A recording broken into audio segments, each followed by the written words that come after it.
My dad was real big on collecting, not really collecting, but saving manuals. And because of that, I was pretty big on saving manuals myself, So if I ran across something I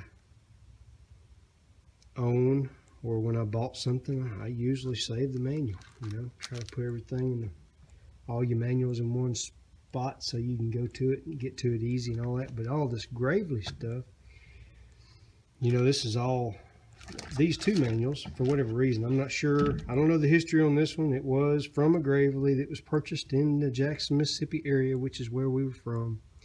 But this is for an older machine,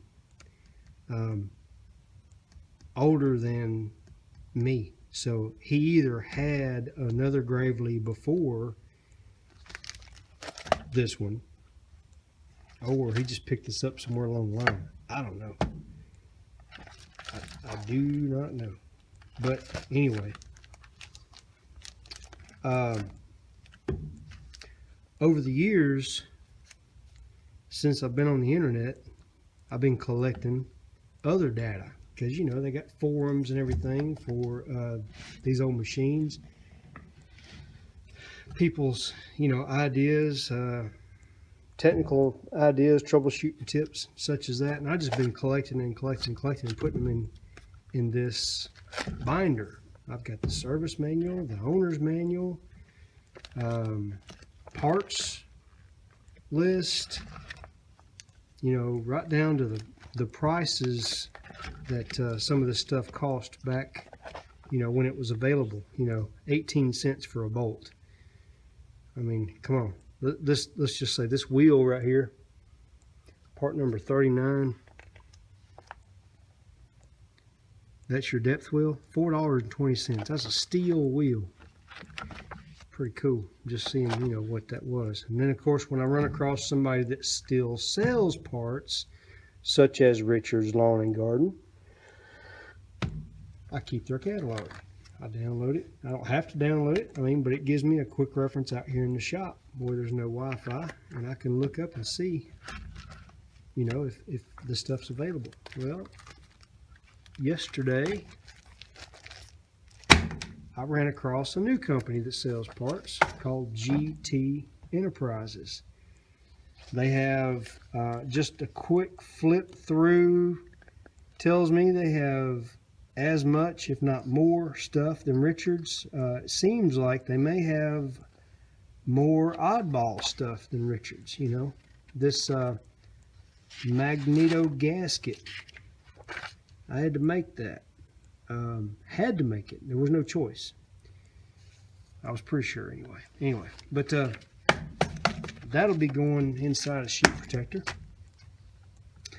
One of the other things I found on their page, or somebody's page, their page, was a way to find out what kind of what the year was on this machine. So let's see here. I just looked at, let me look at it again. J24911 is a 1968. So that tells me I was in the right ballpark. I thought maybe it was a 66 or a 67, so it was a 1968. All right, so I wasn't too far off. The more stuff I dug around in, I was like really getting confused, because some of the data that's out there is from individuals, and you read into it and all that, and you see that maybe some people think that the way that machine is set up, that didn't happen until around 74, and I'm like, what? I don't think so. But that right there tells me exactly. 24911 was made in 1968, 7.6 horsepower. So now we know. Matter of fact, I'm gonna write that number down. It's a J24911. 24911, right there. 1968. Mystery solved. What else did we find yesterday? Condensed service data for that tractor. there was something in here that made me print this, and I don't remember what it was. I found a real good, here it is. This was it. A real good diagram of the carburetor. Much like the one that I had when I was doing the carburetor disassembly and lost. So this will take the place of that. This is the drawings of that carburetor from Zenith, and the guy explained why this was a good idea to have right here. That he took one type of carburetor and was able to look at this drawing and change the jets to match the carburetor that he needed. He had installed another type of carburetor. It didn't run correctly, and once he looked at this drawing, he determined that one of these jets, it lists all that stuff down here, I guess.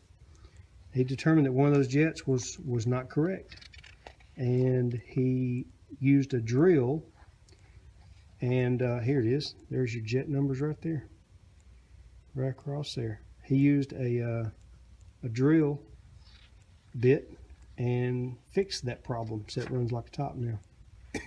So this old data, just because, you know, it's on the internet, this is just my way of thinking, just because it's on the internet today doesn't mean it'll be there tomorrow. You know, that website that guy has this stuff on, he could forget to pay his bill. I've got a bunch of websites, so I know how this works. You forget to pay your bill, they turn you off. Here is a rendition of what the guy at Richards told me about the bell crank on the side of the carburetor. He basically said you needed to set it up to where it would run from 10 o'clock to 2 o'clock. If you see my notes here, they're pretty rough, but that's a picture of a bell crank. It says 10 and 2. I was talking to the guy on the phone. He talks pretty fast, so I had to write really fast.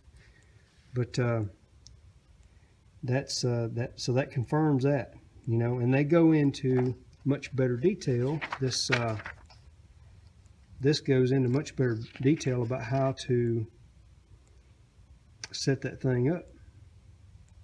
And the let's see here, the lubricant. That's one of my projects in the future, is to take that governor apart, clean it up, and lubricate it. And I asked the guy at Richards what kind of oil went in there, and he said 30 weight, and it's confirmed right here that you service the governor with 30 weight in the summer or 10 weight in the winter. You know, we're not going to operate that thing in the winter. At least this year, it's what day is it? I don't know, 26th or 27th of December. It was 81 degrees today. I don't think that would apply. Not in Louisiana, so we'll stick with the 30 weight. But you know, and here's a fella that has taken the time to document how he sets up his governor. This is good stuff, you know. Good stuff to have in your manual for your tractor or anything else, you know. Any kind of older machines are going to have this kind of stuff. People that care about keeping these things running, keeping them alive, are going to produce stuff like this. You know, we've got the videos. You know, I produce quite a few videos on setting up my Gravely and getting it going, and there's a lot of other guys that did as well. I took some ideas that other people had and just put my twist on them and made them better, in my opinion. But couldn't have come up with that data without somebody else telling me how to do it. So y'all have a nice weekend.